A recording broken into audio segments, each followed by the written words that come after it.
From the high plains of the Midwest, I bid you good morning, good afternoon, or good evening, whatever your time zone might be. My nod to the late and great Art Bell. I'm Keith Sharp. And I'm G. Dressel. And we welcome you to Life After Life, a paranormal webcast where we talk about the paranormal, UFOs, or the unexplained. And the biggest question of them all, what happens when we die? Stay tuned.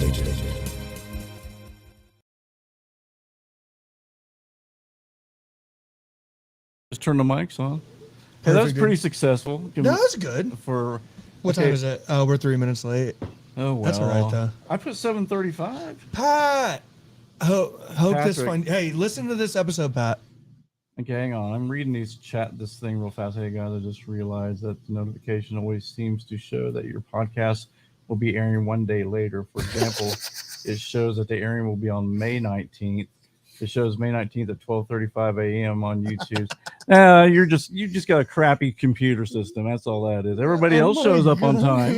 No, well, not on time. No, I don't know. But yeah, I will look into that and see what's going on. Moon Girl, I know who that is. What's up, Moon Girl? So, hey Patrick, good to see you. We're lagging a little bit too, Keith. Yeah, we are. That's weird. I know. I'll tell you what it is. It's a paranormal episode. That's why. Well. Yeah, we shouldn't be lagging. Is that? And then our lights look weird. I guess maybe because we don't have those other two on, but that's okay. Remember earlier, like it just turned, like everything stopped working. Yeah. So we have a paranormal investigator on named Cason Troutman. Cason Troutman. Awesome dude. What Garrett was saying was right before he came on, our screen froze, and it was funny because we went on. And we weren't sitting there, but we were sitting here. We were trying to do a little pre-interview like we always do. Yeah, and after we got that fixed, and then one of the lights just went out over there. And now it's back on though. And Garrett, yeah, so that's weird. That's weird. But anyway, we've got a good show for you tonight. Back to the paranormal. But yeah, so it's good to, let's... you want to settle the score really fast, dude? Last week, boy, did I get a lot of hate mail. Listen, first guys, time ever. Well, no, not really. Delphi situation. Yeah, well, look, man, I'm gonna have, if I'm gonna have whatever guest I want on. If you don't approve of it, don't have to watch the show.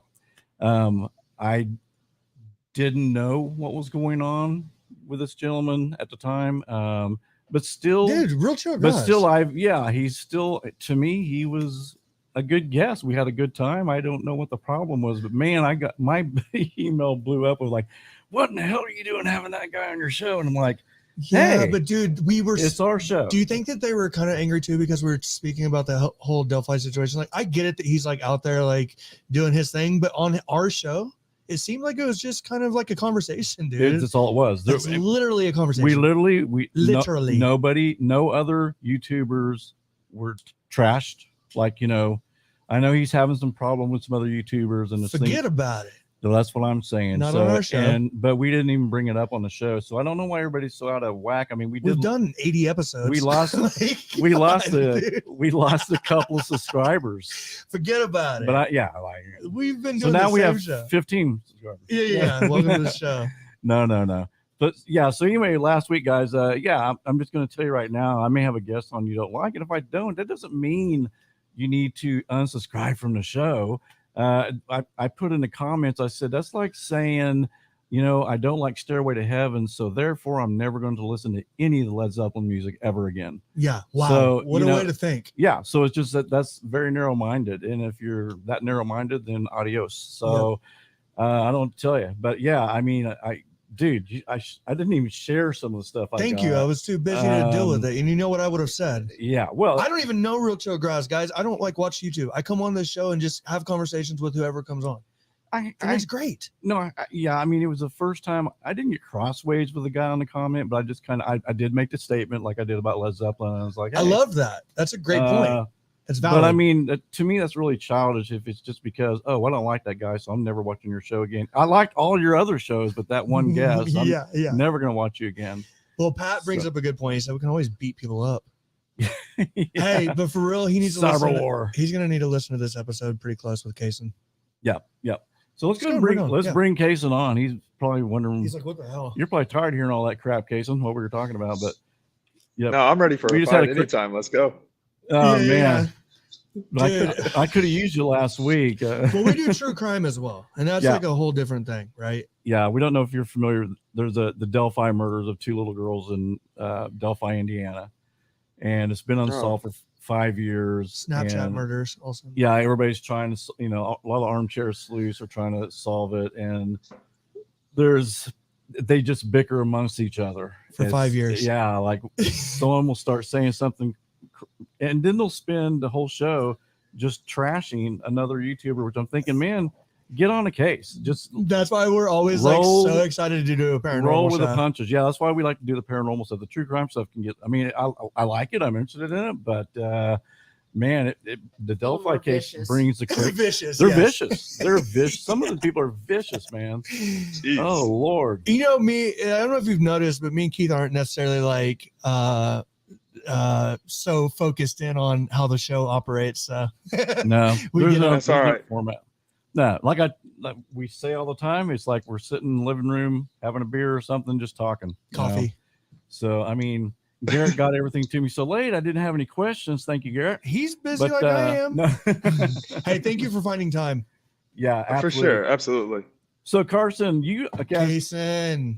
Cason. I'm sorry, I want to say Carson. That's Cason. okay. I've been called worse. It's I'm okay. sure. Okay, so you started out. Did you start out as a photographer before you started into the paranormal thing? No, I've been That a came with professional photographer for about a year. Yeah. Okay, how long have you been doing paranormal investigation? About 5-6 years. 6 years. Nice. Oh wow. Okay, so share with everybody what got you into that. So It's a cool story. yeah. So basically, so my dad, he turned 60 a couple days ago. Happy birthday to you.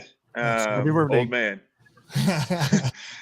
Wait a And minute. so, How old did you say it was? So the story continues. yeah. Yeah. Yeah. Good answer.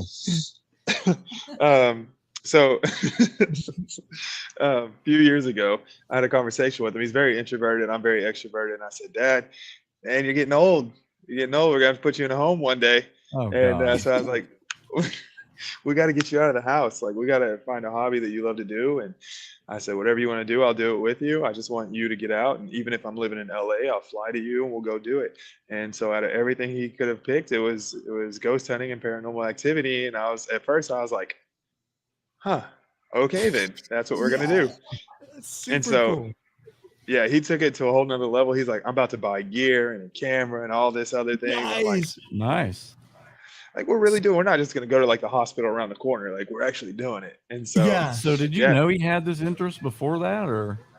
oh yeah, we grew up watching ghost hunters. I remember when I was, I don't know, 14, 15, we were living in Florida. Oh, Jesus. I was in And- my 30s, 40s. I know I was like 25 years old. All right, continue. I'm sorry. Go ahead. And He's a it's youngin'. okay. And so they would do the live shows. And so we would Yeah. have the TV in the living room going, the TVs in the bedrooms going, the computer going on all the screens. And so like it's always been interesting to me. I just never thought I'd actually do it. And Mhm. so so here we are, and we've been to a list full of places. Oh my God. Dude. I sent it to Keith and he probably about had another heart attack. Yeah.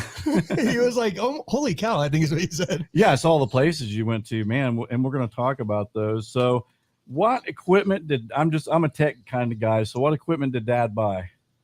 What did you get? Did you get the spirit box and the K2 and Yeah, all that? all good of that. stuff? And he has a video recorder. Oh my goodness, I'm blanking on, the camera that shoots, and if there's a Stickman. body. Yep, he's buying Yeah, that next. He yeah. wants me to go half. Yep, he wants me to go half with it. I'm like, you know what? Why not? Let's do it. Yeah, yeah. That's what's next. Yeah. So That's Yeah. cool, man. Those are very cool, and it's weird. I wonder how that works, because it's like the first time I saw it was on Ghost Adventures, with Zach Bagans, and it looks like a little stick man, yeah, I've seen it. and how it It's the picks, You showed craziest me. Yeah, thing. it's interesting. yeah, the science behind it is just like, wow, that's insane. But, yeah, it'll pick you up, and if it picks you up, then obviously it's going to pick something else up, and it's like, what?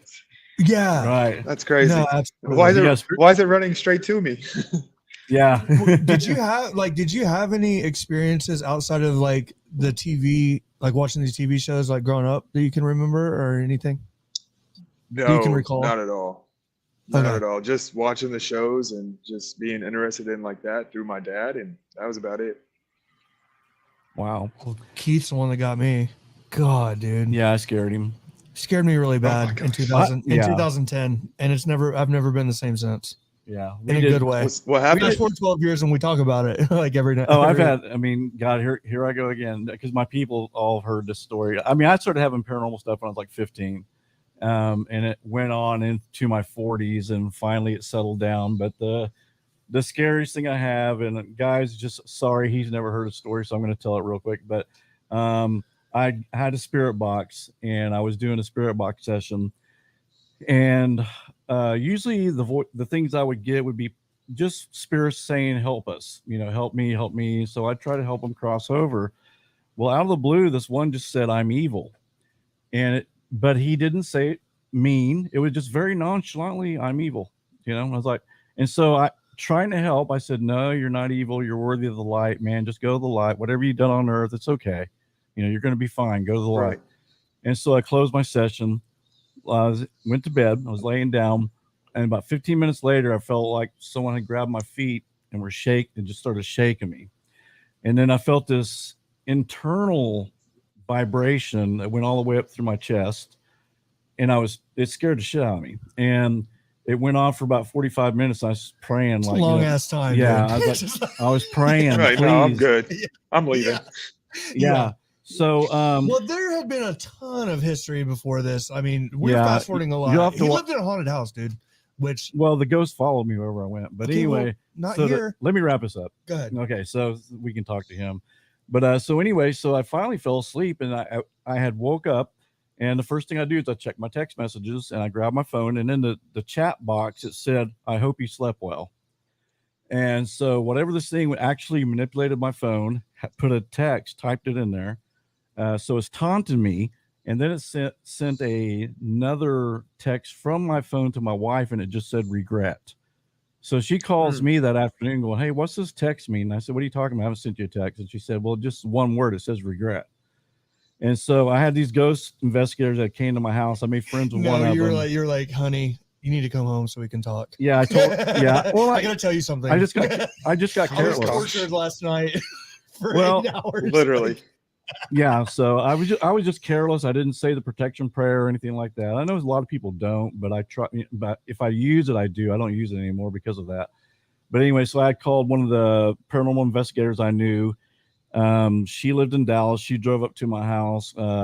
Things were happening, like I had a human bite mark on my leg, and my kids were getting scratched. And she saged the whole house, put oil all over the place, and then it settled down. But every once in a while, if something happens, what I do is I just don't put any intention into it. I don't give it any energy or any thought. So therefore, I make it not exist. So Right. Well, honestly, I think I look at it. I think it's a great segue into the Sally House. You want to tell us about the Sally House experience? That's crazy. Now, that was the history on that, wasn't it like a doctor owned the house and some mother brought a girl with appendicitis or something, and he did surgery without anesthesia there at the house? Yeah, go ahead. So the Sally House, we've been there twice. And each time we felt something there, we heard some things. And what's crazy is people are like, "Oh, only ghosts come out at night," and that's not true. Like that's not just a night thing. Yeah, they're there all the time. They are there 24/7. And so I remember me and my dad, we were sitting upstairs, and then we were in her room, and then across the hallway, where they say that the portal is, in the main bedroom in the closet. And so we're hanging out up there, and we thought we heard something, right? Have y'all been there? No. I was just like, wait, Okay. No. I mean, no, we have tell not. me more. Excuse me, portal. Yeah. So there's allegedly, the story goes, there's a demonic spirit that lives in the house as well, and the portal is in the closet of the main bedroom. And so yeah, we're sitting there, and it gives me, like, most of these stories I tell, I get goosebumps instantly because it's It's freaks me out. validation, bro.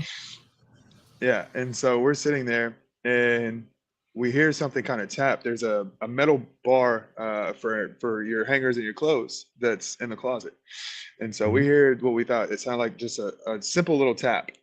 and we didn't think anything of it, but just in case, hey, we're recording.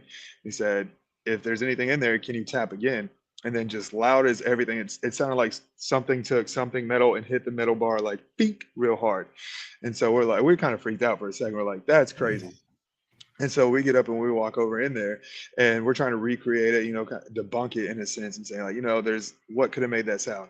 And I'm telling you, that pole was stable. There was nothing around it. There was nothing hanging. There was nothing loose on it. So something physically came and hit that pole really hard and made that dink sound. And we're like, man, it's gonna be a good night. Yeah. Do you think some spirit? I mean, what gives them the strength? I mean, it seems like some spirits are stronger than others. Like, some can manifest, some can make loud noises, and then some you can barely get anything from. Do you think where are they getting that energy from? Honestly, I couldn't tell you. I just know that, I mean, I've seen shadow figures take up a whole doorway into a jail cell. Oh, wow. I've seen shadows just take it up. I've felt, I have stories for days. I felt something brush me, and simultaneously my dad was to my left, and we looked at each other. We said, "Did you feel that?" And that's Ooh. another story I'll tell here in a little bit. Yeah, for sure. And I have to find that audio clip, because we have that on audio, and it was one of the. All right, I'm getting into other stories. Back to the Sally house. We'll talk about that in a minute. Yeah. But to answer your question, I don't know. There's energy everywhere. Everywhere there's energy. We're on the planet, obviously. Right. You have energy from the sun that's there, the moon that's there, any solar energy, any energy that we get off heat. I mean, I don't know. I mean, because they even go when we're not there. I mean, they're not just there like showing out. Like, they're either stuck in their path, they're trying to communicate, they're trying to move on. What do you think? I don't know. It's the craziest. I mean, because the Sally house is somewhere where, like, your only intentions for going there, you and your father, were to investigate paranormal activity, right? So, for instance, Right. Are you familiar with, and I'm sure guests get tired of me making this correlation, but the Lisa Lamb case, Hotel Cecil Hotel. Cecil Hotel. Are you familiar with that case? He is, because he lived in L.A., so he should. Are you familiar with that, where she was found on top of the hotel? Yeah, I've heard about Or it. the I'm not 100%. the body was in the water in, tower. In that show, we talked a lot about like a collective energy that is put into a place. So do you think like a place like the Sally house, because your intentions were to go there, like you weren't going there for a bed and breakfast, right? So if there's Right. enough reoccurring instances where people's intentions are to investigate, do you think that could be correlated with like a stronger, does that make sense? Like the ghosts. I have no idea what you're talking about. No, like practice. Like, they have more. I get it. They have, yeah. No, I'm totally. Does that make teasing. sense? They get energy. Yes. Well, it does, because if it's a spirit that is knowledgeable of what's going on in the surrounding, and it's not just a reoccurring spirit that's just constantly going through the exact same motion every Right. single day at whatever time, then I'm sure Like sure they start realizing, like, yeah, I'm sure they're like, hey, I'm stuck in this. These people are coming. They're not helping me. No one's gonna help me. What can I do to get them out of here, or Right. try to get them to help me? I'm sure they feed off that. They have to. Well, and time would be different. Oh, that's so crazy, dude. That's so wild. Okay, continue about the Sally house. I'm so sorry. Yeah, That no. portal So the really Sally got me. house, I mean, yeah. So whenever we went both times, in the basement they say is where the demonic spirit also comes from as well. And so they say, be very careful when you go down there. Don't antagonize, and just be very careful with what you say and what you do, because if so, you can get scratched, you can get the bite marks, you can get all that. My dad, I believe it was actually the Sally house. We were going up the stairs, and he kind of felt like a burn on his arm. And the next day we looked at it, and sure enough, he had a scratch there. And I was like, man, because I'm a very realistic person when it comes to this. And so he told me that, and I'm like, I was with you all night. Like, there was nothing that could have done that. We didn't go in any bushes, trees, whatever. And he said it. I know exactly when he said it, going up the stairs. And yeah, it's just wild, dude. I would definitely say check that house out for an overnight. But yeah, I definitely didn't want I'd to be fall like asleep Shaggy on the middle of the Scooby floor. Doo. Well, that's why I thought that was a great segue into the Sally house, because the bite mark, guess what I read too, right? And also we have this story, this history, which is that confirmed? Yeah, that's a good question. Has that been confirmed that actually did happen? The girl did die. The little girl died there. And then and my question too would be, if it's a little girl, I mean, why would she come back as a demon? I mean, I would think maybe is that what they think, See, that she's the ghost, I that don't. she's causing the So problems? Or? Sally is there. They say Sally is there, the doctor is there, and then the demonic spirit is there as well. Some Okay, have connected the doctor to the demonic spirit, but some say got you. it's an entity by itself from the evil that lived in the house. Got Um, it. but yeah, yeah, Or just Do the you inner. have it's history crazy. on the reputation of the doctor? If I remember right, if it's the right case, and I could be wrong, wasn't he kind of a stern, kind of mean guy? Or am I Straightforward. thinking? Yep. Yeah, Yeah, he wasn't nice. He yeah, it wasn't like, was hey, not a here's a lollipop. I'm gonna do surgery on you. Right. right. And I mean, the horrible thing of that is doing surgery on somebody without any type of anesthesia, on especially a little girl. Well, And I mean, residual. right there, I mean, I'm not even a doctor, but the shock from just the pain and everything. I mean, That she Well, the went through energy as a again. it's yeah, the energy's there. I mean, it's embedded in the walls, it's embedded in yeah, the atmosphere of the house. Like it's there. And that, I mean, that segues me into Waverly Hills, the sanatorium. Like that right. place was awful. I don't know what the history you know about that, Whoa. but my God. That's the Yeah. sanatorium, isn't it? The like mental institution, the Waverly Tuberculosis. tuberculosis. That's right. Yeah, Okay. yep. Yeah, I've And seen a so lot of what they would do, investigations there. But go oh ahead. my gosh. So we've been there twice. And so I have a couple of crazy stories there. And just the idea of what happened and when it happened during the tuberculosis outbreak, everybody and their mothers who had it came there looking for help. And so I don't know, do you know about the building structure? No, I know So it's huge. I don't know so it how people cover that place. It's oh massive. it's massive. And so it's kind of shaped like a uh Horseshoe. how can I do this on camera? Yeah, but not exactly. Like a yes, like a opened horseshoe.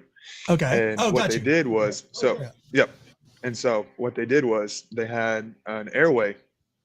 They had an airway to where if you were surviving TB, you could get out, get your fresh air, get your sunlight. And so there's a legit an airway that connects all the way across. Well, then Whoa. on the Yeah. backside of that, where there's windows or anything, is where the patients are with TB. And so that's all on the backside. There's no windows, it's straight wall. They wanted to keep them isolated. Well, then you have the end of the hall. The end of the halls is where the surgeries happen. And you talk about some crazy stuff. They didn't have anything to knock you out. They performed. They did Oh trials on God. people. They would just cut. They would cut you open, expand your lungs, work on that, try to figure out no drugs, no anything. And Oh then my God. if doctors or nurses got TB, they were jumping off the roof. They were hanging themselves in the elevator shafts, They off didn't want to go chairs. through it. Like Yeah. no, because they saw what was going on Yeah. to the people Absolutely. who were actually getting it. Like, For why would sure. I want you to cut me open while I'm Right. wide awake and expand my lungs? Yeah. Definitely. So Oh they my Yeah. thought, God. I'll just end it and not go through that and go out on my terms instead of that, because most of the experience failed. And so they had so many people dying at one point, they actually built a body chute. I don't know if y'all know about That's that, what I but was getting ready to ask you about, the body chute. Yes, I do know about that, where they would take bodies literally and just throw them down this chute. Sorry. Oh man. Yeah. Different time. yeah. And Yeah. then they would have, yeah, it was crazy. And I mean, that just shows how many people were dying at one point that they couldn't keep up with it. Right. And I'm For just sure. like, that. So I'll get into this story about Waverly. So um, we were on the third floor. It was me, my dad, and my sister, and it was third. I believe it's the closet where so there's a story, and it's a police report. I believe it was the 70s. There's a police report out there that there was a homeless man and his dog who lived in this coat closet, second or third floor. I don't quote me on that. But it's right next to an elevator shaft. And so there's a coat closet that kind of comes back and then opens up into a square. And so we were walking up the stairs and some other people were walking down, and they said, hey, you got to go to this coat closet. We heard a growl and somebody got their hair tugged. And I'm like, oh, yeah, we got to go in there and Yeah. check it out. Definitely. And so, absolutely. And so, what is white people for 300? Go to the haunted room, Yeah. like a Yeah. scary movie. And so we get in there, and it's me, my dad's sister, and there's about 5 other people with us. And we're getting hits on the K2 meter. I'm asking the questions. So whenever I ask questions on the K2 meter, I'm very specific. I'm not going to leave room for, oh, well, maybe it was this or maybe it was that. Like, hey, try to give me 3 lights. Work on giving me 3 lights. Get me to the red if this is you. And we're getting we're getting answers right off the bat. It's everything's exact. Homeless guy that lived there. Um, he was stuck in there. He was trying to get out. He was being he had really good communication with us, which was the craziest thing. That was one of the first times that I've ever witnessed anything like that. Because I'm saying, like, K2 meter picks up energy. There's no electricity. There's no energy in the building. Where's it That's coming? what got me. Yeah. K2 is what changed my life. Firm believer in the K2 meter, just because you can't fake it. You can't beat it. You can't fake it. It is what it is. Yeah. And so we're in there, and we had this whole conversation going back and forth. And so it was pretty wild. Then it kind of died out. So we walk out, and we're walking down the hallway, and like I'm getting goosebumps telling this story. Good. And so we hear something back behind us after walking away. Just so you believe me, I don't know if you can see the goosebumps. Oh yeah, I see him. Yep, I see him. Yeah. So we hear something. I get a K2 meter hit right around my knees, and like I'll go higher, it's nothing. Go lower, it's nothing. It's right around my knees. Then it goes away, and then we hear that noise back behind us, and we look back, and man, it's just this story gets me. We look back, and my dad is off in another room doing his own thing, and he was so pissed that he missed it. But me, my sister, and like 5 other people, we see this dog at the end of the hallway go into that room. Yeah, it was very faint. It looked what would look like a husky is what it would look like. And then it kind of stopped, and it goes into this room. And like I'm telling you, when I was frozen. I don't get frozen like this, but it's kind of it's one of those moments to where you just freeze, and you're just like, is that real? Did we just see that? Like all of us saw it. And then my outgoing self, we all paused for about 10 seconds, and I just told everybody to run. I said, run. I screamed really? it. And then yeah, I screamed that. And then we all run to the airway side of the building, and my dad comes out. So I just pushed him. I said, go that way. And everybody's like, oh my God, did y'all see that? Did y'all see that? And we're like, yeah. My dad's like, what happened? What happened? I'm like, dude, we saw this dog. Man. I'm like, and so at this point, we didn't know about the dog at all. We just knew that he had a dog. We didn't know what kind of dog it was. So we're talking to the owners of the building after the night's done. And we're like, man, we saw this like dog that looked to be a husky of some sort. And they were like, yeah, it was a gray dog. It had husky in it, and that's the kind of dog that they had murdered as well with the homeless man. And they're like, people rarely see that, but the dog has been seen multiple times. It's just extremely rare. And I think it's because we had that conversation with that man in that closet. Beforehand.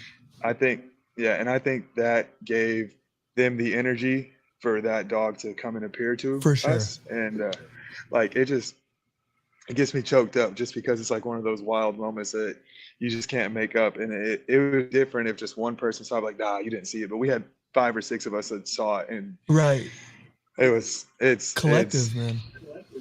Yeah, it was the craziest thing. And so like I said, I've been to Waverly twice.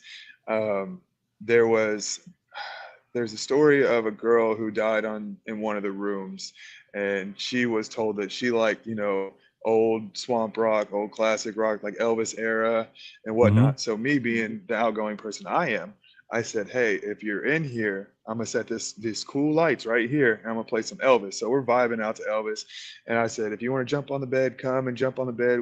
I heard you love music and all that stuff. And then just the K2 meter all by itself, just little lights start flashing with music and all this stuff, and it was just cool. It's a crazy, and like you see that stuff and you witness this, and it's like, dude, I'm telling you. Like, I'm right there with you. And that's the thing is 100%. too. Yeah, it took Garrett the K2 to be around me and to show him how K2 meter works, and that it does work. And also, I'm sure you've done the flashlight trick where you take 3 colored flashlights and you ask it to turn the blue one on, and the blue one comes on, turn it off. We've done that before too as well. But what do you suppose? Like the guy that was out there, was he? Why do you think he's still there?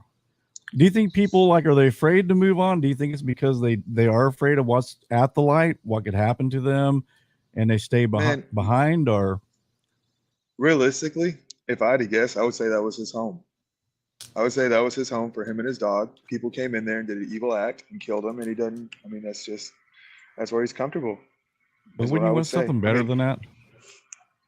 You would think so, but I mean, you have to think about his situation. He's homeless. I mean, that was as good as it got for him. He had shelter, and most of the time, no one bothered him. He had his dog. He had everything that he needed right there. And so, I mean, if he's struggling with something or whatever works that you have to move on, if he's comfortable there, then he's comfortable there.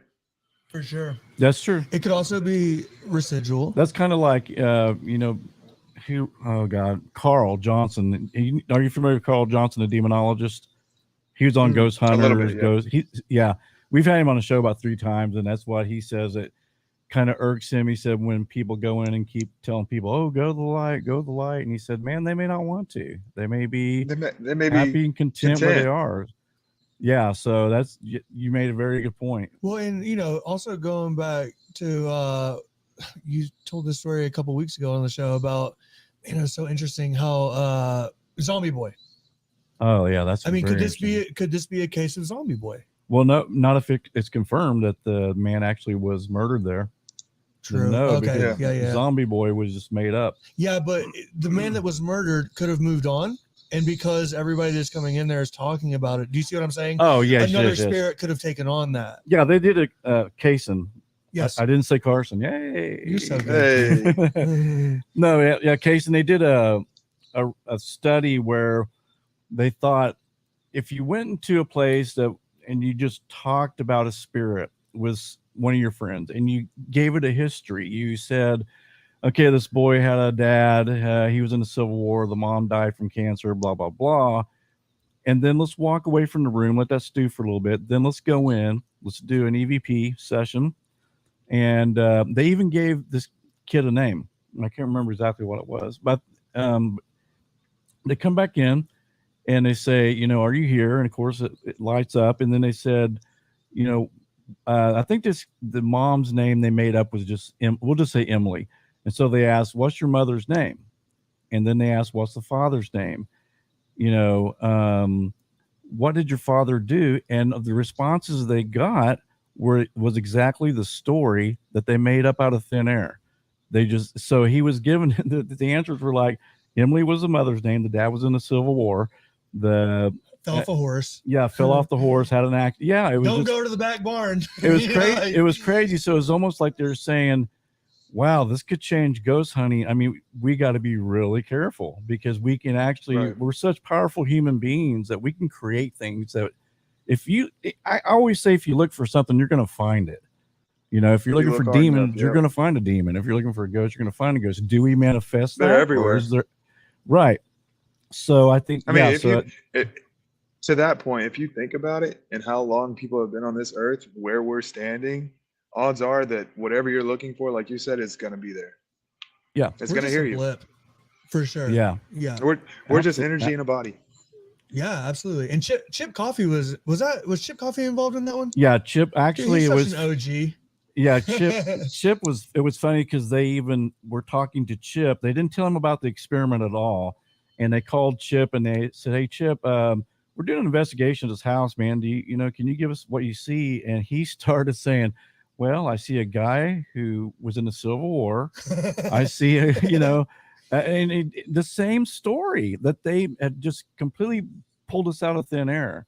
And he was getting these visions of this fake story that they had made up. I love Chip. Yeah, Chip's.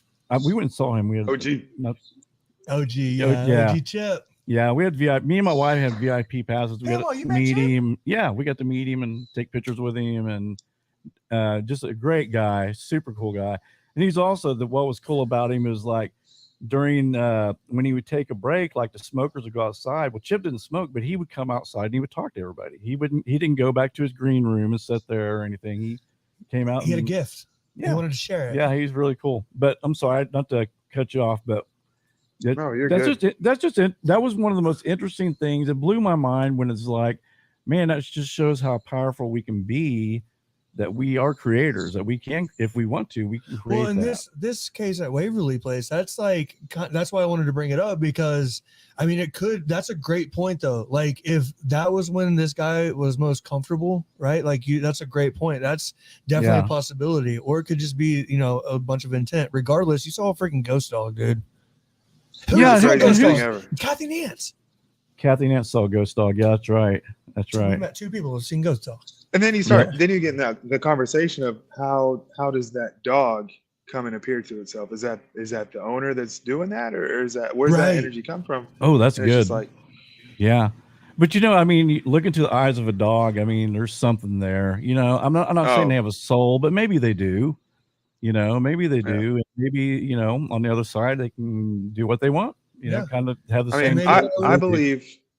I definitely believe that everything on this planet has a heart, and I say that not just physically but metaphorically as well. Just because, like you said, you look into their eyes, they have love, they have compassion, they have unconditional love. They know if you've done and they know if you've done them wrong, they're going to remember that. They can tell if you're a good or bad person or what your intentions are around them. I mean, you can't tell me that animals don't have a soul. They're not human, obviously. Yeah, I like the old joke that I don't know if you've heard this, where it says, if you locked your wife in the trunk and you locked. I like how this is going so far. Well, no, if you lock, would you let me stop? Or let me finish. So if you locked your wife in the trunk and then you locked your dog in the trunk, who's going to be happy as hell to see you when you open that trunk? And that's the dog. That's some unconditional love. Your wife's going to be pissed, and rightly so. If you lock the wife in the trunk, she's giving me a look over here like you've been right. Murder you. She said, "Try it." Yeah, but dogs they're just. I have to get out the spirit box and talk to Keith. Yeah, dust off the old spirit box. Hey, one last thing, Cason, about the spirit box. What's so crazy is that story that Keith told you earlier, like to kind of preface this conversation about his experience. I didn't know about, like, we had kind of, like, I took the K2 to my house. We had some experiences with some of my friends that didn't believe in it, that now they do. But then it kind of like came to a grinding halt with Keith in that experience. And I didn't really know about the spirit box situation until years later.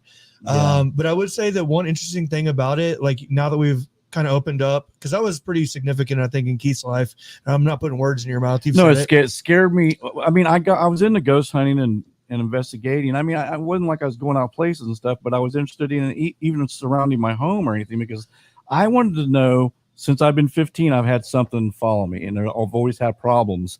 And it was more or less for me investigating, okay, what do you want from me? I mean, you've been with me now since I was 15 years old. I'm 48 now.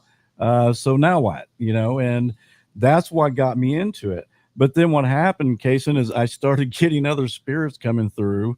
Well, that's exactly what I was about to say about the spirit box. Is like one of the crazy things, I just want to bring this up really fast, was when you walked into the garage and didn't ask for anything and picked up nothing. Oh, no, that's actually in the room. Yeah, okay, I did. I wanted you to. Well, and again, this is why I believe you have to invite them. And I did an experiment with the spirit box. I went into the room and I thought, you know what? I'm gonna turn this on. I'm not gonna invite anything. I'm just gonna see what happens.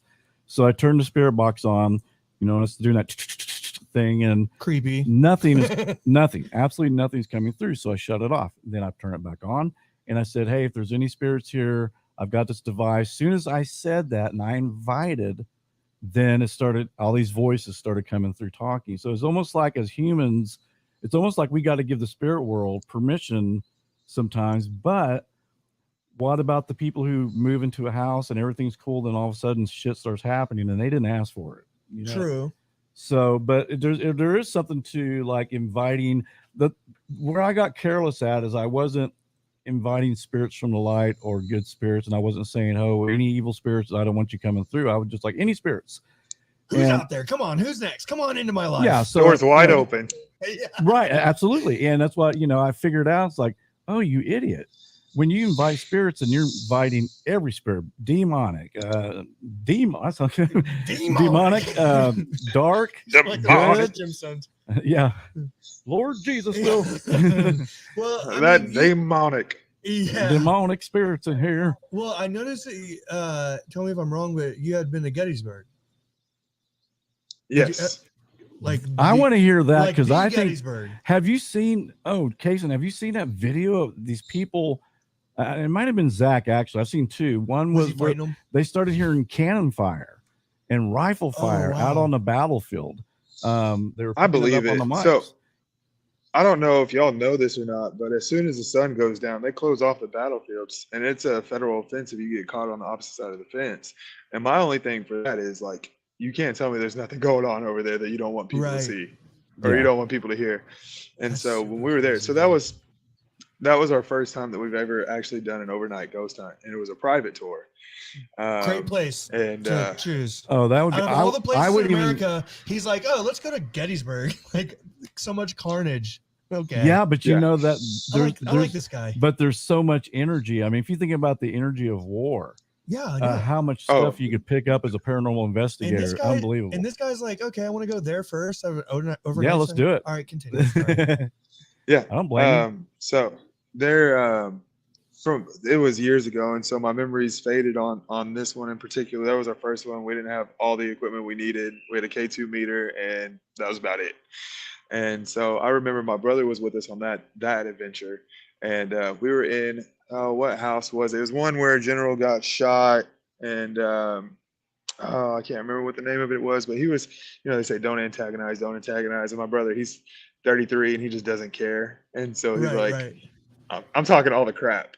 And so we have this K2 meter. We have two of them, and they're just going off, and they're going off. And if we had any audio, I guarantee we would have caught something. But I would say that, and there's an ominous feeling. So there was what would you call, I guess, a halfway house during the war. And so it was a safe house. It was a medic house. And so soldiers from both sides, if they were there and they needed treatment for whatever, it was a safe zone for them, and they could get the work done that they needed. And so it's right on the borderline of the war and where the war zone and the fence is.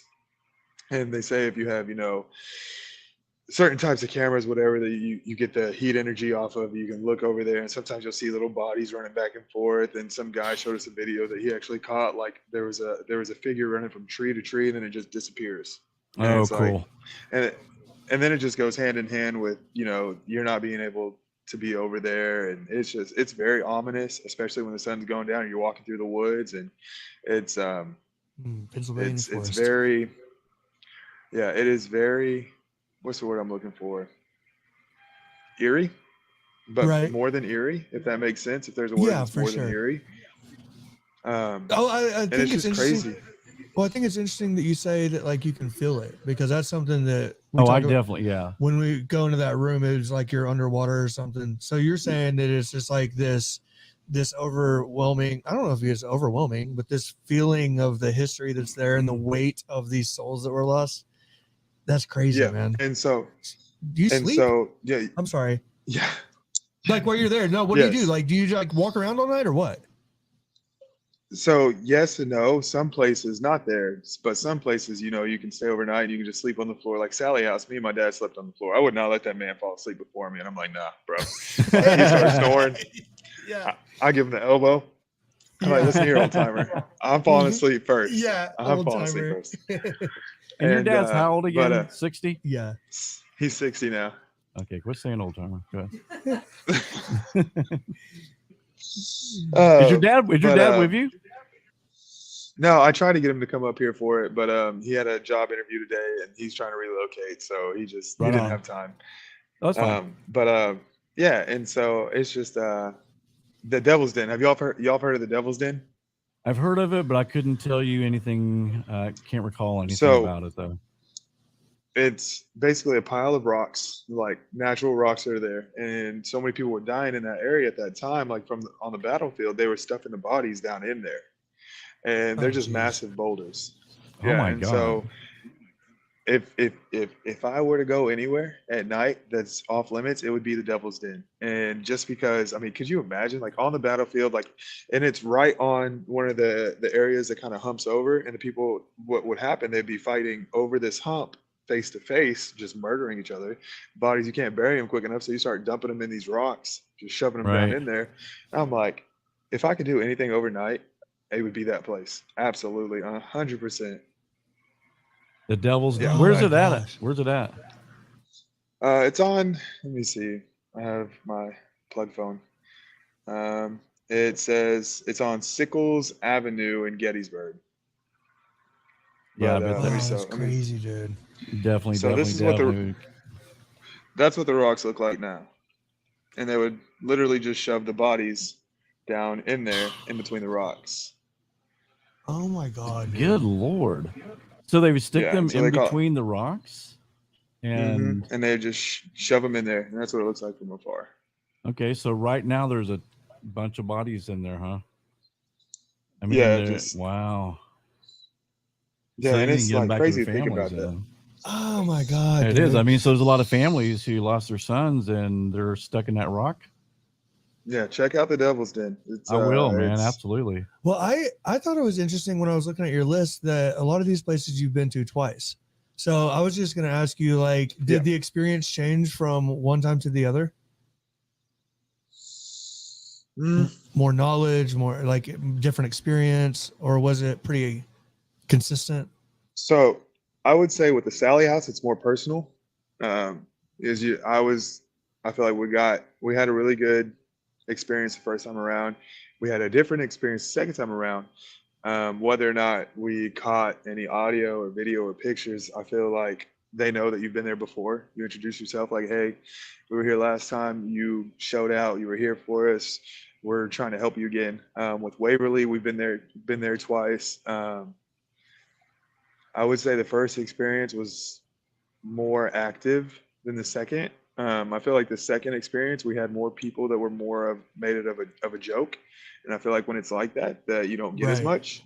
Right. For Um, sure. For sure.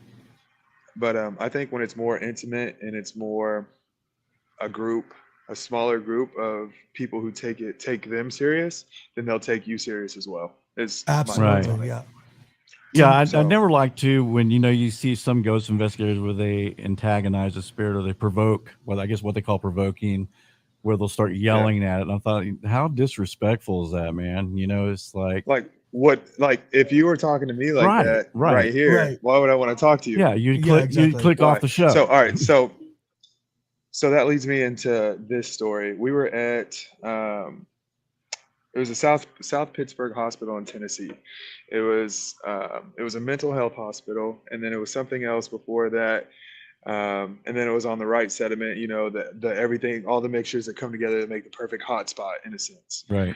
And so there was this gentleman. This story is pretty crazy too, and it's pretty wild. And so there was a gentleman who stayed in the mental hospital, and he was a child predator. He did a bunch of awful, awful, awful things. They chalked it up to his mental health. I forgot what they said he had. Well, he was there for so long, and he loved classic rock. Like he loved Leonard Skinner, Swamp Rock, all this stuff. And so they actually built it. He played the guitar, and so they built him his own private sound studio so he could do something that he loved still. So me, my dad, and two other people, including the tour guide, go in there. It's an overnight, and we go in there and we go into the room, and we're sitting right in front of in between his room. There's the hallway, and then right across is the sound studio, the recording studio for him playing his guitar. And so we're sitting there, and the tour guide, he tells us like, don't provoke him, don't do anything like that. Like you will feel something. Like he will attack you. He is that spirit. And so I came in there, and I just went completely opposite direction. I said, hey man, like I know you've done some bad things. We're not here to judge you. We're not here to hate on you. We're not here to tell you how bad of a person you were on this world. We're not here for any of that. I went in great depth with that. And I said, you know what, man? I'm just going to put on some Leonard Skinner. I put on Freebird. I said, I'm going to put these lights right here. This is a K2 meter. If you want to come and vibe out with us, you're more than welcome to. And this is the moment I wish I had on video. And unfortunately, we only had pictures. And I wish I had it on video because it was a surreal one-time moment. And I'm sitting in my chair, and to my left of me is an open chair, and we made sure there was no cell phones around. There was nothing that could cause a K2 meter to go off, because cell phones, they have enough Cell energy phones are that, notorious, and computers. yeah, and people are like, oh, why is that going off? Like, get your phone away, Sally. Like, come on, Exactly. no offense to Sally, if you're here. Yeah. And so I'm sitting there, and during the guitar solo of Freebird, like nobody else is close to me. They're all against the wall, and it's me, the chair next to me, K2 meter. During the guitar solo of Freebird, the lights go off almost verbatim for the guitar solo. And it was one of the wildest moments. That like is up there with the Ghost Dog. That's the lights insane. Oh, that's are cool. verbatim just with the guitar solo. And then it goes, no pun intended, it goes ghost. Whoa, And, that's wild.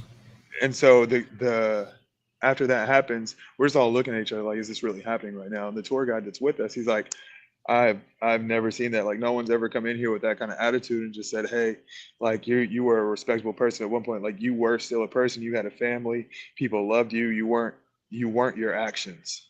That wasn't just you. And so we invited him into our conversation. We invited him and the love of music into us, and we got exactly what should happen. Like he came and just had a good time and hung out, and after that it was nothing. And that was a very surreal moment. And it was like, yo, did that really just happen? For Kind of sure. thing. And so That every is time I hear so Freebird, insane. I just takes me back to that room sitting in that chair, and it's crazy. That's cool, and that's cool that you had respect for the spirit as well. Because I mean, it's like, man, I get people or ghost hunters wanting to try to get a response, but man, don't be disrespectful. Don't scream at them and yell at them. No. And, Well, and They how were smart. people. Yeah. Right, they were human beings, and like you said, they made some bad decisions, and maybe they're thinking about, hey, I didn't live a very good life, and you want to be treated with respect still. Like if on the other side. if someone came to me and told me about all my negative doings in life, I'd be mad at them too. Be like, all right, let's fight. Yeah. I don't want to talk I about have the that. advantage.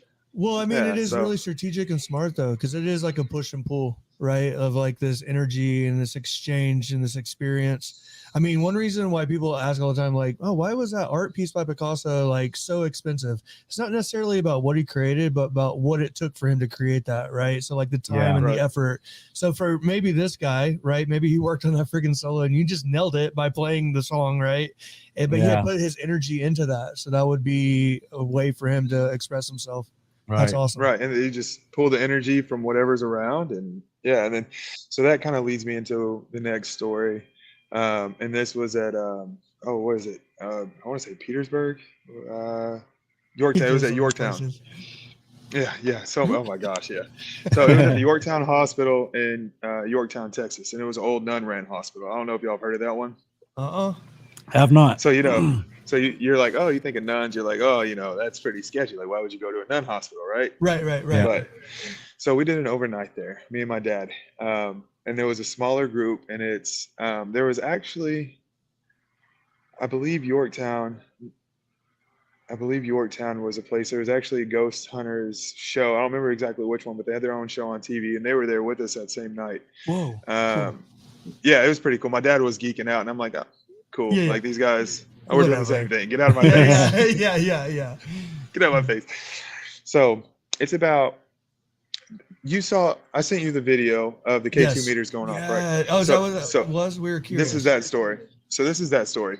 All right. So we aren't getting anything all night. No pun intended. It was dead. Like it was boring. It was like 2:00 in the morning. We haven't gotten anything. And what did we do? We antagonized. And so so we got what we were looking for. So there was a group of about 8 of us, and we were in the library where the nuns were to come and pray over people and really gather in that space. And so we're sitting around this table, and there's a guy sitting across from me who had a satanic tattoo. And I'm looking at him, I'm like, hey, bro.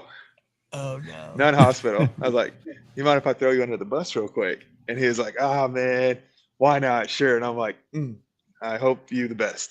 And so we're sitting there, and I'm speaking loud. I'm talking. I said, hey, if there's any nuns in the hallway, if there's any nuns in this room, there's a gentleman here who has a satanic tattoo. He's very lost. If you want to come and sit on this table and pray for him with me, I'll start praying, then I'll let you join in. And so I start praying. Everybody's got their eyes closed, heads bowed, like we're praying.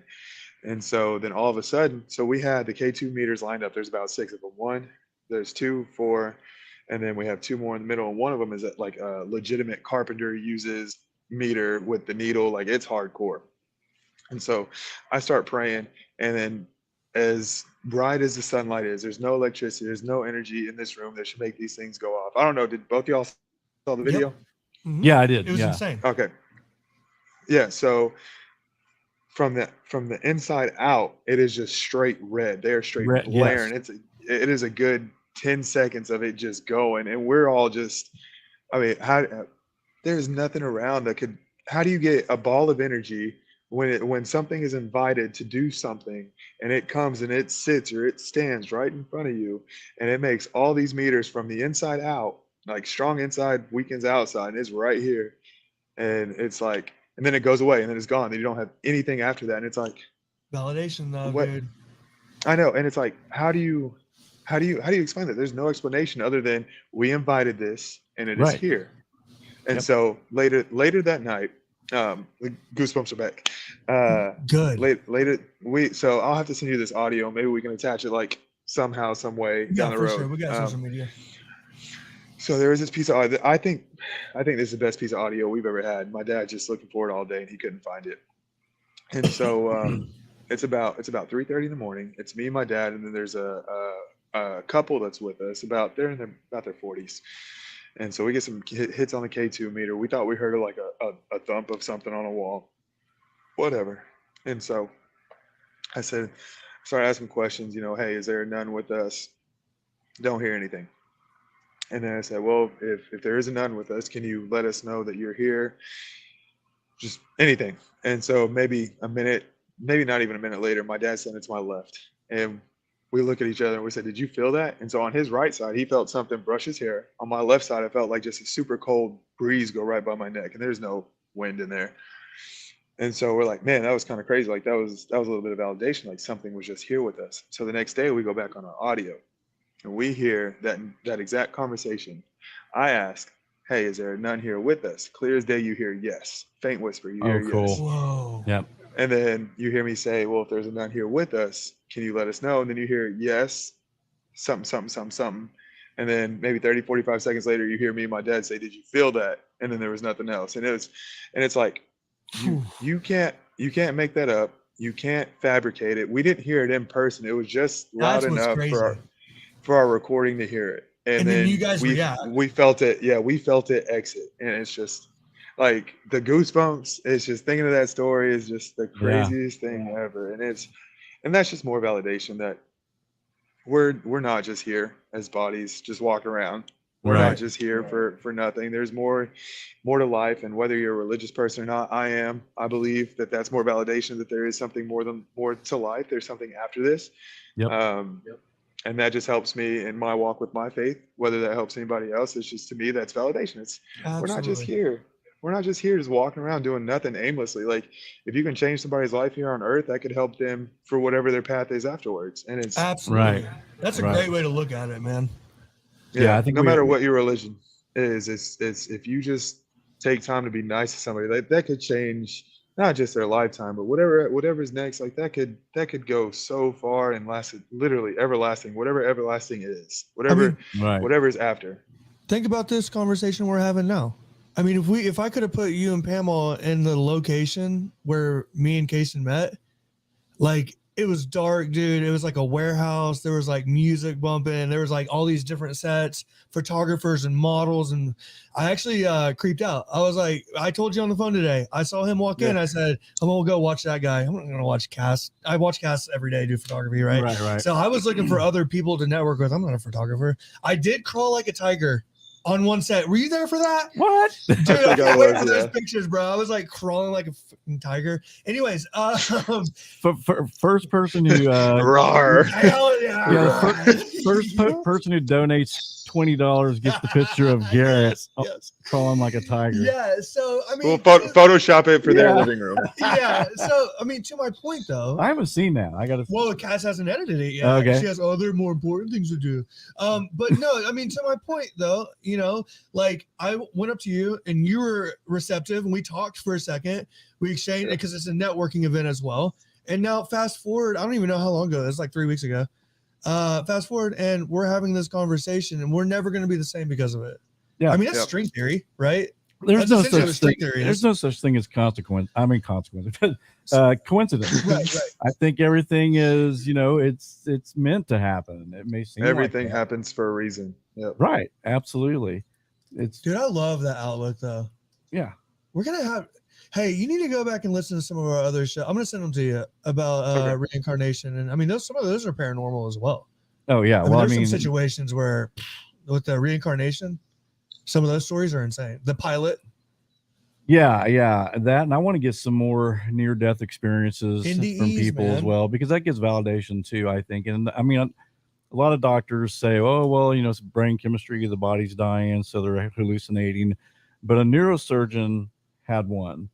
And so if anybody knows, he does. He goes, this was not anything that's going on in my brain. He said, this was actually me out of my body experiencing the afterlife.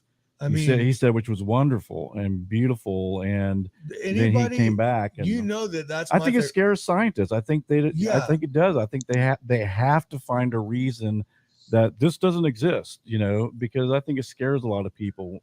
Right. Where, oh my God, you went to this other place. Well, NDEs are that's my tip top, like, love it. Yeah.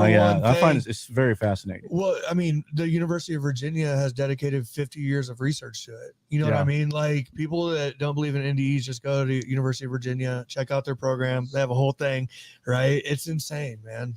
Yeah, I just can't understand how people can deny the paranormal. I mean, it's like, you can present evidence to them and their mind is so set, oh well, that's just something that happened. Like, I think it's something that everyone should do. I think everybody should witness it at least one time, just so they know that this is no hoax. It's nothing that's make believe. Oh, it's a haunted house. No, they're there. They live with us every day. They were once us. Perspective. Yeah, I don't know, Cason, how old you are, but I used to listen to Art Bell. 20. Okay. Well, there's a guy, and you may be familiar with Art Bell. He was the first paranormal guy on Coast to Coast AM radio. Now Georgia Norrie has it, but I have a picture above me, and it's a picture of Art, and it says, "To not believe is nearly impossible," and that's true. That's so true. That's very true. And yeah, it frustrates me when you can't convince anybody, if their mindset. Like, I can play an EVP that's plain as day, and they're like, well, how do you know my mom was like that? I tried to explain, I played some EVPs and some other stuff, and she's like, well, how do you know maybe some interference from a radio didn't cross over onto your tape recorder or something like that? And it's because, well, it's answering me. It's actually an intelligent answer to a question I asked. Right. But she still refused to believe it. And it's because of her Christian beliefs. My sister's the same way. She thinks anything like that's from Satan. It's a devil trying to fool you. It's all that nonsense. And so around my family, like, well, my mom now is in a nursing home, so we don't really talk about it at all. But my sister, I don't even bring the subject up because it's all satanic. It's a devil. But don't you think part of that, though, is she had kind of a traumatic experience with the UFO? Well, yeah. Well, not only UFO. Interesting. That was kind of a weird sentence I just said. So. Well, yeah, that's. You get what I'm saying, though? Do you see where that could be? Yeah, but she also fear? Right, and she's psychic, and she doesn't want to accept it. She has visions. She has seen actual apparitions come into her room trying to give her messages, and she starts praying. Now, don't get me wrong, that would probably scare the crap out of me if I saw something like that. Likewise. Right. But so to her, that's the devil sending these messengers to her. And but she's had it her whole life. My grandma had the same thing. She would have visions. I'll tell you a quick story that's kind of interesting. Is my grandpa was a guitar player, and he was playing some honky tonk, and this is in the 50s. And they got finished playing. They packed his guitar up, and they got in the car, and they're driving home. She screams at him, "Stop the car! You just hit your brother!" And he stops the car. And he's like, "What? What do you mean I just hit my brother?" And she goes, "I swear, I don't even know what his name was, but she goes, I swear, you just hit him. We need to look for his body." So he's like, "Woman," Yeah. And so they get out of the car and they're looking in the ditch, and there's no one there. And he goes, "I told you, he's fine. Too much moonshine. We didn't hit him." Yeah, too much moonshine. So they get home, and about 4 hours later, the phone rings, and his brother had been hit by a car and killed. But it wasn't by them, but by another driver. So she had that vision of him being hit, which is like they thought and so my sister has the same kind of stuff. She had one instance where she was in high school, and this guy used to sit behind her in high school, and he'd pull her pigtails all the time, just messing with her. Yeah, her ponytail. And so she was sitting in class one day, and he wasn't there, and she felt a tug on her hair. She turns around, he's not there. Well, the teacher comes in and announces that he had been killed in a car wreck the night before. Whoa. And passed You've never away. told me that story? Yeah, I have. Oh, sorry. I'm pretty sure I have. But gotta pay attention. Pretty wild, man. But she has stuff like that. But she thinks, it's all evil, it's all devil. And I try to tell her, hey, it's kind of a gift. I mean, you could probably use kind it. of a gift. Yeah. But well, what's really kind of weird, she does see some dismal stuff, though. I mean, well, we've talked about this in the past. Kids have a really difficult time understanding this process, maybe the gift that they have, right? They need to learn how to utilize input. Dean McMurray, the military medium, said it. I mean, he had to find mechanisms in which to control it, right? Yeah. Otherwise, he was going to go crazy. He'd have spirits that would just approach him, start talking in his ear, and he's like trying to okay, shut up, I'm in a business meeting right now, or something. Wow. And he said he had the to, army. He was in the army. He was like deployed to Afghanistan, and stuff. And he had to, and we asked him, how do you turn that off? And he said, you just learn to turn it off and like mentally tell them, hey, not now. We'll talk later, but not now, and it'll go away. And then he can kind of cue in on it when he's ready. And that takes a lot of. It's like anything though; it takes practice. Have you had very many experience with mediums? I've seen a couple, but I've never really hung around them. There was one, oh my goodness, we were at was it Gettysburg? There's a bridge, and I can't remember I know I've been so much. Yeah, your list was insane, dude. Like, that is awesome. No, you got it's legit. Been to some great places, man. It was a bridge, and it was a very active part of the war, and I believe it was Gettysburg. But there was a medium out there, and like that was pretty crazy because she was telling stories, and she said she was feeding into the energy, like, so and so's here, and so is just trying to do this and this, and that was my first time I've ever really experienced it. And so I thought that was really unique. And whenever you first meet those people, you're like, you're kind of BSing, like, right? I don't necessarily believe, like, you probably just Googled this. I hear that all the time. I had my first reading live on air, so I firmly believe that there are people who have that gift. Just as sure as any athlete has that special gift of athletics. Right. Not everybody has it. Not everybody has that special gift to contain and retain knowledge through school. Like, I was a C average student. That was not me. I didn't have that gift. No matter how hard I tried and I studied, that just wasn't me. Like, that wasn't my gift. So who's to say that somebody doesn't have that gift? I mean, if you can connect on an energy level and a spiritual level all together, I mean, why wouldn't you be able to have cross that bridge? Again, no pun intended. Okay, I respect it. Nah, how about that? Air five. And we can real high five. All right. Cason, I want to hear some of the interesting places I think are prisons, and you've been to a couple, right? Now, I would imagine the energy. There's it's crazy. It's got to be. So I'll hit. All right, what was that? The Ohio State Reformatory, first and foremost, is absolutely beautiful. That's where they shot, I believe it's Shawshank Redemption. Is that right? Ohio State? So that place, we didn't get much. The only thing that was scary were the cutouts of the actors from the movie, and I punched a couple of them because they put them in the most inopportune times. Like, they'll put it behind a door in a shadow, and you're walking, you're like, oh my gosh. So, I mean, the building itself is beautiful. But I will say the Missouri State Pen is one of that place was crazy. Goosebumps back. Yeah, that's how you know the story's getting good. I was reading about that place. Well, so it was an outbreak that happened decades ago. I don't know if you read much about that, but where the parking lot is now is where they buried all the bodies. It was a baseball field, and so the outbreak was so bad that they couldn't contain it, and so they had to just take everybody that died, put them in that pit, and just bury them. They had to bury them in the ground. So, and that's where the parking lot is now.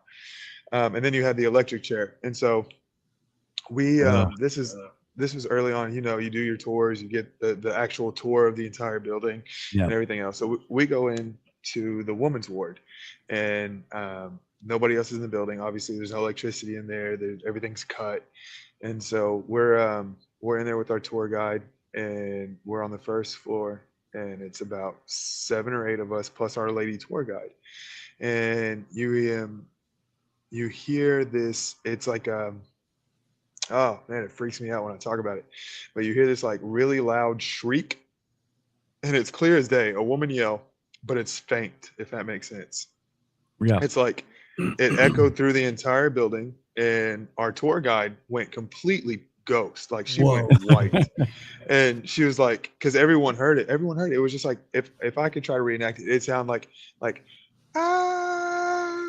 like this lady was yelling, and it was a good maybe 3 to 5 seconds long, and then it kind of faded away. But it was a loud yell, but very faint, if that makes sense. No, And yeah. No, I know exactly what you're talking about. yeah, and everyone heard it. Our tour guide went completely pasty white, and everyone was like, "Y'all heard that too, right?" And we're like, "Yes." And Yeah.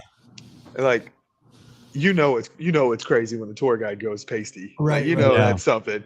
And so then later on in the night, we were in the electric chair, and this lady took a picture of me, and I sent her my email address, but I never got the picture, which I'm very upset about. I wish if you're watching this, lady, and I was in the electric chair, you took my picture, send it to me.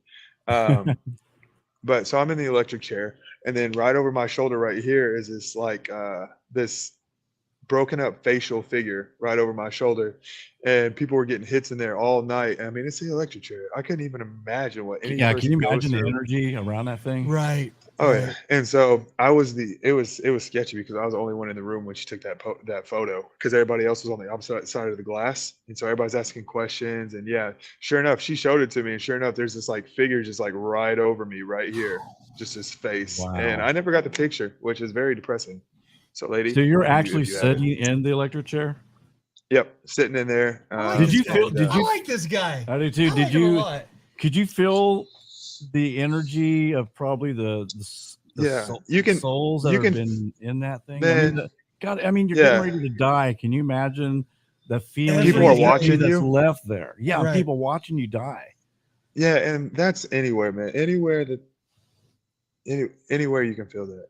It's just it's I don't know. I don't stumble on words like that, but it's just I don't know. It's surreal. It's heavy. I And love the. Oh, go ahead. I'm sorry. I was just gonna say the Missouri State Pen is actually where I saw my first shadow figure too. And so I I believe it was either Missouri or what was a Penn? Which one was it? I don't know, one of them. I believe it was Missouri State, or it was years ago in the Pennsylvania one. Um, I believe it's Penn. But anyway, so shadow figure. We're in the nurses' corridor of the jail cell, and there's a light that reflects. Obviously, it's not lit in there, but the room is actually lit from the outside light, the moonlight. And so we're down the hall, and the door opens up to the jail, the actual prison. And so the door opens up to just openness. And so nothing should be in that way because it stares up and down. There's nothing but openness. And so we're sitting down there. It's me, my dad, and a couple of ladies that are with us, and we're just looking down there. And I look at my dad. I said, "Dad, like there's nothing that should be blocking that door, right? Like there's nothing that should be in that doorway unless somebody's down there." And you'll like this one too. I look at him and I'm like, I'm about to go check it out. So I just take off running towards that door to see if I catch anybody going up or down the stairs. There's nobody there. And so when I get back to my dad, you can see back through the door, and I'm just like, okay, something was in that doorway that blocked the light, Blocked the light. and it was gone because there was nobody on the stairs. There was nobody in that area of the building with us. And if there was somebody, you would see him going up or down the stairs. There was no door on the hinges, so there's no door closed. And it's just, what is it? What is blocking the light? And there's nothing that is, I mean, shadow figures are real. They're 100% there. What do you think they are? Do you think do you think it's a ghost trying to manifest itself, or because the people do have class, that they say shadow people are different than like a ghost.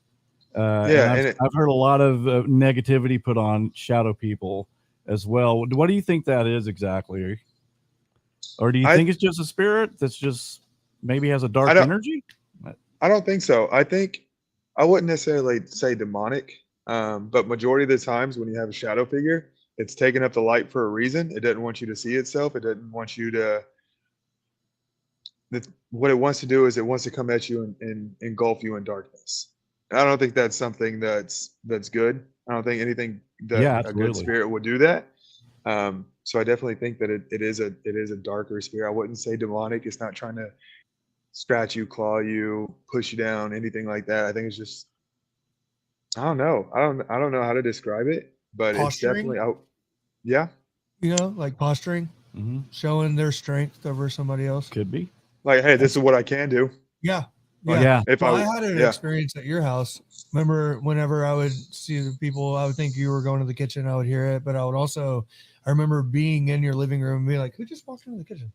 Yeah, I used to have that out of my corner of my eye. Yeah, one of the spirits in my house it would go in the kitchen and would open a drawer, and you would hear like the silverware. And I always thought it was one of my kids. And then one time I walked in there, I just had heard it, and there was absolutely no one in there. That happened all the time. I'm like, damn, Garrett is eating all night. Yeah, Garrett has spent the night. Yeah. Well, look He's at my me. father-in-law, by the way. Did you know? I didn't. Did I tell you Yeah, that? you told me that. Okay, Yeah, so Garrett had spent the night one time. He's sleeping on the couch, and was right by the kitchen. Like a respectful young man. Yeah, so that was when you were Solid dating my daughter. points. So who knows brownie who you're points. sneaking around? But dude, I heard you in the kitchen. I thought I was like, yeah. So anyway, so Garrett's laying there, and he hears the same thing I hear, and he goes in there, and again, there's nothing in there. I mean, that would go on all the time. Another thing, I'm a guitarist, and the first things that started happening to me when I was younger is I used to play heavy metal, a lot of heavy metal stuff, and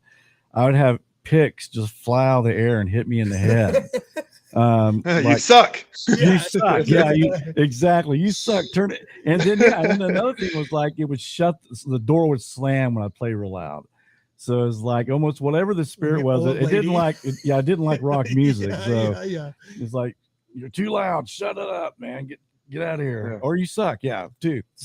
Well, hey, I wanted to bring up one point before we cut it off here. That we talk a lot about, because the paranormal shows are they're awesome, dude. Like, we love them, we vibe on them. That's why, that's why we started. We like nerd out on it. But the idea of collective energy, and you said something earlier that really kind of stuck with me, that like everybody should experience this. I was telling you earlier about the heat in my gym. Well, I'll never get AC because I feel like everybody needs to go through that a little bit. He's horrible. And so, well, no, I think that it changes who you are, right? And so it makes you sick. Well, what you're saying though is like, even if you go investigate that prison, that collective energy may be negative, but for what's on the other side of that? That gives you a lot of hope as well, right? There's a lot of good energy to be had out there. So I just wanted to point that out. There's a lot of negative energy, and you're going to find it when you go to those places. But there's also a lot of like positive energy too. Yeah, which brings miracles. Which brings me to a question: have you had any spirits follow you home? Yes, that's what scares me to death.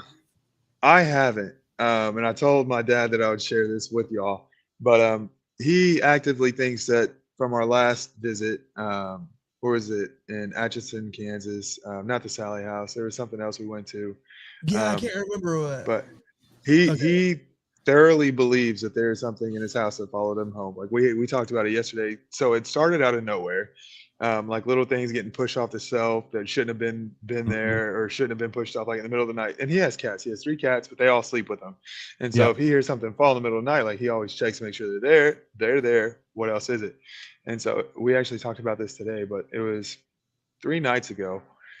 He had a little trash bag hanging up off of a cabinet, something extra to put some stuff in. And he said he woke up in the middle of the night and he heard like something heavy, like in the bag, kind of shake. And so he's like, I got up, I went in there and tried to recreate, like there was nothing heavy in the bag. There was nothing. I put some stuff in there and tried to make it shake. Like nothing could have done it. And it's up it's high off the ground. His cats were with him. And he's like, something had to. I firmly believe that something has. Like, he hasn't gotten any hits on a K2 meter, which maybe that's true. Maybe that doesn't happen all the time. Right. But he 100% believes that something followed him. It's nothing demonic, it's nothing evil, but a spirit possibly attached itself to him. We are not safe, and we don't do any of the prayers or the water or anything. Multiple people, we've seen it happen almost every place we go, but we've never done it. Right. And so I told him, I said, maybe we need to be more careful like that. Like, what if something evil does attach itself to you or something like that? Like, you've been scratched. Maybe we're playing stupid with it. I don't know. But he definitely firmly believes that something is there with him. So yeah, I believe that happens. Does that concern him a little bit? I mean, what if you guys do go to a place and then there is a negative energy and attaches, and starts causing havoc at your house or his house? That's what I haven't went on. It's scary, sketchy. Yeah. Me and Garrett, we get invited a lot. Like Dean and some others that want us to go on a ghost hunt with him. and it took me 20 to 30 years to get rid of whatever was attached to me. And so I do have that fear. I would love to go on a ghost hunt. I really would, but I don't want to go through what I did because my ghosts would get nasty sometimes. So yeah. And so there's a story that I won't tell just because I don't like speaking out loud about it. Yeah, I hear you. That happened when I was a kid. Like I get emotional. Like right now, I'm very emotional just even talking about it. But there was a situation when I was a child. I did this. There was this play thing at church, and it kind of follows the life of two people, and something happens, they die, and they go to heaven or hell. And it was very intense. And then one night, me and my sister just got home and heard this noise, very, very demonic noise. And she didn't hear it, and I heard it. And I was probably about 10 or 12. And it was the craziest thing. She didn't hear it. I couldn't believe she didn't hear it. She was right next to me. I know the song that was playing. I don't listen to that song to this day. If that song comes on the radio or my playlist, I just change it. I don't listen to it. That really messed me up in that sense, just because as loud as I heard it, she didn't hear it. And I'm just like, that doesn't even make sense to me how you didn't hear it. And so I jumped over her. And I took off running outside the house to my mom that was down the street. And she was freaking out like, Cason, what are you doing? And I was just like, look, I don't even talk. I don't like talking about it out loud. I just don't like doing it. Right. That experience will stick with me the rest of my life. And like I said, that song, if it comes on, I just don't listen to it, whether it was an attachment to that song or that moment or who knows. I don't know. Did anything after that happen that was similar to that situation, or was it just that one time? It was so that night at our church that we were going to, where this play was going through, one of the gentlemen was praying over, there was a party scene, and there was a party scene going on. It was my mom's scene, and my mom was the director of that scene and all this stuff. So somebody came in and prayed just because some crazy stuff was going on that night. And during the prayer, a Coke can just out of nowhere just kind of exploded out of nowhere. Like it hadn't been touched, nothing. And then that night, something like that happened to me. So I don't know if something attached itself to my mom and it stayed in the house for that night or what happened. But yeah, it was that was something that I will never forget. And that noise is always, if I think about it, like I just hear it. And as loud as it was, I couldn't believe it was like, I don't know. It was, man, I don't know. I would be curious to find out, because I've mentioned part of this on the show in previous paranormal episodes, I think, but I did have experiences growing up. Two of them I can distinctly remember that I haven't spoken much about, but I'd be curious to find out, like, how many, if you were to talk to a bunch of adults, how many people would be like, oh, well, there was this one time. Like for me, it was like cleaning the church. I cleaned the church growing up, right? And I'm a Catholic, so we had statues in there and all sorts. And so I would be in there by myself at like 8 years old. I got paid in chicken, by the way. My papa solid payment for an 8-year-old. My papa would be like, okay, you get chicken. Okay. A real chicken? No, we chicken. Oh, okay. KFC. Gotcha. Chicken. Okay. Yeah. Chicken wings. Yeah, I'm like, cool, clean church all day for some chicken. Okay. But I would be in there, and I would You're feel, so dumb. I'm so dumb. I feel this overwhelming, like even at 8 and 9 years old, like everybody's watching me, but nobody was in there. And so I would love to miss a let's really quick. I would like boom, boom, boom, boom. Take off running. Yeah, Papa thought I was like really good at working. And then oddly enough, because you won't catch me running nowadays. I'm retired, right? I don't run. I make people run. I don't run. Look, if you're chasing me, we're walking. Well, when I was 10, I would run. Like I was like obsessed with it, and I would run laps around track. And I would pass my parents playing tennis, and I would count out. I would say 10, 16, just running laps. Yeah. But one of the things that would motivate me is I felt like that there were people in the press box watching me. I felt like there was ghosts there. Right. So part of me was like always trying to keep moving because of these feelings I had. And so I would be curious, and my mind would always go to ghost for some reason. Yeah. So I would be curious to find out, like, if you polled like 1,000 adults, how many would remember something paranormal? I'm sure. I think everybody has had something that's happened to them, and whether they're going to admit it or not, or if they remember, because life gets in the way. Like, right. We talk about that. Well, then, and you also block things out as an adult as well that you don't even know. Well, you got to change diapers. Yeah, I mean, it's life cleaning the happens, and church. I mean, there's I can't remember who said something to us about life is just so busy that you're not paying attention sometimes, and things happen all the time, and you just don't realize it. Right. You got a little kid in there? I agree. Yeah. I love little kids. We'll let you go, we'll let you go. We've been on we really appreciate you, man. Yeah, thanks so much for coming on. The best paranormal shows we've done. Yeah, absolutely. Easily. This is great. Hey, let's do it again. I've been to enough places. Yeah, dude. Let's do it again if we can, and then I'll give you some time to maybe get some photos that you have, if you have any, or even some audio clips or something like that we can share with the viewers. And I still want to get somebody like this with Carl Johnson in a show. I'm just saying. Yeah, it'd be cool to have a panel. Yes, a panel. Just paranormal panel. I'm with it. Panel just to discuss. Whoa. A PP. Yeah. We'll bring a PP. Yeah, let's have a PP. Dude, it's been such a great, good vibes though, man. Hey, and thank you. For real. Yeah, thanks so much for showing up, man. It was so interesting. And definitely you've got Garrett's email. I'll circle back around to you tomorrow. And you got mine because I sent you a show invite. So yeah, if you absolutely, we keep in touch. Yeah, maybe next 2 or 3 months, just throw some stuff together, and then we'll have you back on, and we'll show some photos and stuff. Amazing. And Garrett, if you're down, me and my dad will go on a hunt. You're welcome to come with us, and you can roll. Yeah, I'll crawl around like a tiger. Yeah, please don't. Please don't do that. You'll get kicked out. Thank you. Yeah, you're welcome. And if I get the courage mustered up, Cason, I'll go with you guys. And like I said, I had such a hard time getting rid of whatever I had to follow. I just don't want to get followed again, man. That's all. No, I get that. I totally get that. But the thing is, man, I so want to do it, and I'd love to go on a ghost hunt. I'll tip my toe in there and check it out for you. Okay. All right. And you'll get your report when we'll have both of you come back on the show.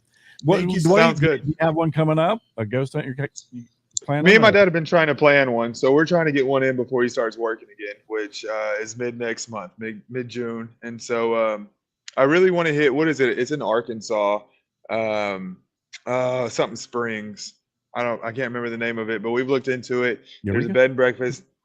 Yes, Eureka. Yes. Springs. Yeah, I heard some really good stories there of what happened there. People would come in there because allegedly the water was healing power and all that stuff. Yeah, I've heard that. Interesting. And I think that's the place where on the top of the hill there's a big Christ figure that's out like this. Yeah. Which makes sense. Right. We used to go when I was a kid. We used to go vacationing there in Eureka Springs. It was really cool. Had a lot of fun. Go-kart rides, mini bikes and stuff. We'd rent them and just go all over the place. So just go. It was. Yeah. Well, Cason, we'll figure something out, man. All right. Take care, buddy. Appreciate it. See ya. Have a good night. You too. Bye-bye. Dude. That was cool, man. That was so good. It was nice to get away from crime for a little bit. But he's legit though. He is legit. Yeah, he's very cool too. So and I you know what? I mean, I almost want to go, and it would be fun to do a live stream for the people. So I mean, would you guys like a live stream of a live ghost hunt? If I'm going on a ghost hunt, it's gonna be with somebody like that though. Like he's confident, he's gonna go in, like now the antagonizing, hopefully he learned his freaking lesson. We're not antagonizing any nuns. No nun spirits are being antagonized. No. And I'm not sitting in an electric chair. Oh God, I will not sit in an electric chair, Cason. Hell no. Can you can you imagine all the negative energy in that chair? I mean, God. And like he said, just surrounding. Yes, dude. Just okay, so next week, people, Matt Sullivan contacted me last night. He wants to come back on. There's a lot of crazy stuff going on. I don't know if you guys heard about the Ron Logan affidavit that came out, which kind of looks like the police were looking at him as being the murderer. There are some very strange things in there. However, he doesn't look like Bridge Guy. I don't think he's the one that did it, but they did find out that the girls were killed and brought to the place. That's what my mom sent me. But it was about, I think it was only like 30 feet. They found the crime scene. They said there's a lot of blood there. And so actually there's proof now that it sounds like the bodies were posed. Yes. So yeah, there's murder sheet, of course. How they get this stuff, I'll never know. Legit too. Well, murder sheet's legit. Well, you ask Matt that. Well, so, we'll talk about it. Yeah, we'll talk about that. We'll have I'm going to contact him. I contacted him last night. He contacted me and later said, "Hey, let's do a show." I can't wait. And he hasn't got back with me yet, but we'll just see what happens. Hey. I'd love to have Matt on again. Yeah, absolutely. Because there's something he's wanting to get off his chest about this thing, and he didn't really go into detail. He wants me to call him up, and we're gonna have a long conversation about some things that's going on right now that the murder chief's doing, that he feels like it is kind of putting the investigation in jeopardy with some stuff that that would be bad. They have found out that hasn't been released, and it can mess up with the investigation or something like that. But he wants to get that off his chest, which I told, like we said, why not? We'll have anybody on. I mean, we've been with Matt from the very beginning. Yeah, dude. Who cares? And I love Matt. Have a conversation. Yeah, I love Matt. And so what we do. So I'm going to try to get him on the show next week. So we'll have another Delphi show, guys. So we'll do it again. Yeah, it keeps freezing. I don't know what's going on. Great show though. I think it's because the ghost. We talk about ghosts and weird things happen, right? Man, every episode. But all right, guys. Good night. Dude. Thank you. We'll see you next Wednesday. And we love you guys. Thank you so much for everybody coming in here. Mel and everybody else. Charles, thank you. The family, as we call it. And we do really appreciate you guys tuning in and giving part of your night for sharing it with me and Garrett and Pam. So, all right, we love you guys. Peace. Good night.